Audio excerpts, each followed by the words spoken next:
A glenoid labral tear is a tear in a ring of cartilage called the labrum that lines the shoulder socket to aid in the depth and stability of the glenohumeral joint. The labrum has been found to be very susceptible to injury in sport and is the most common shoulder injury in football. The aim of my study is to provide a general overview and prognosis of glenoid labral tears in collegiate and professional football players.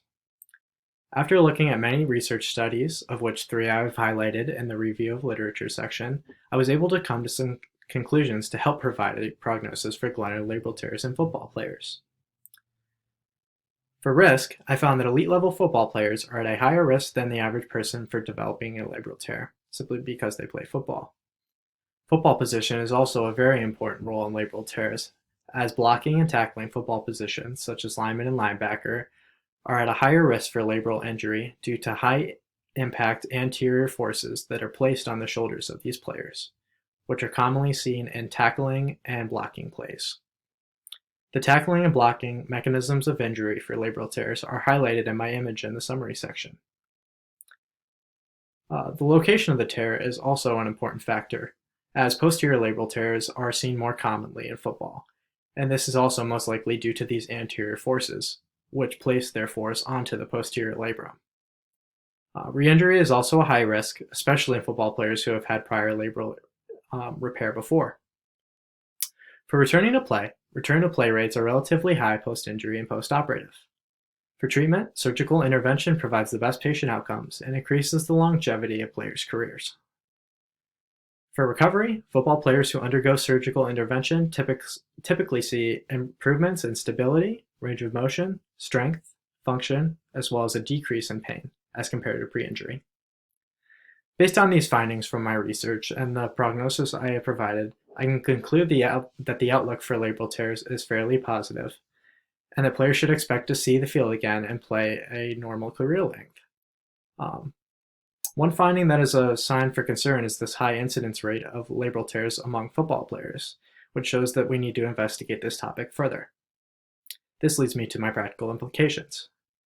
I believe the prevention of this injury should now be focused on because we now know that this is a very common injury in the sport of football, and there hasn't been very much research done on it. We should try to limit the forces placed on the anterior shoulder during football, as this might decrease the risk of labral injury.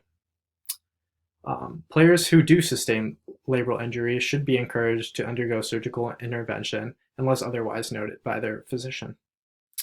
Linebackers and linemen should also be focused on more specifically, as these position groups see the highest rate of labral tears among all football players. And it's also possible that a shoulder strength, flexibility, and power regimen may be able to be incorporated into at-risk players to possibly decrease the risk of developing labral tears while playing.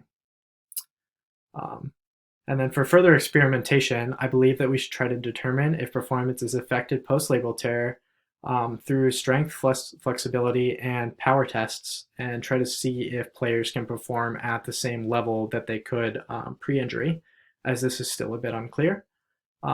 I also think that the mechanism of injury, this tackling and blocking mechanism that I mentioned, should also be investigated further to see if any of the mechanics of these mechanisms could be altered to possibly decrease the injury rate of this injury.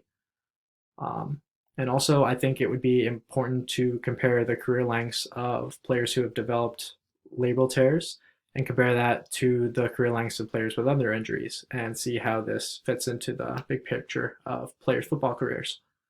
And lastly, I think it might also be possible to test various shoulder braces, which could prove effective in reducing these anterior impacts that are placed on the shoulder and could possibly lower the risk for injury to the labrum as well. And with all that being said, that is the conclusion of my presentation. Thank you very much.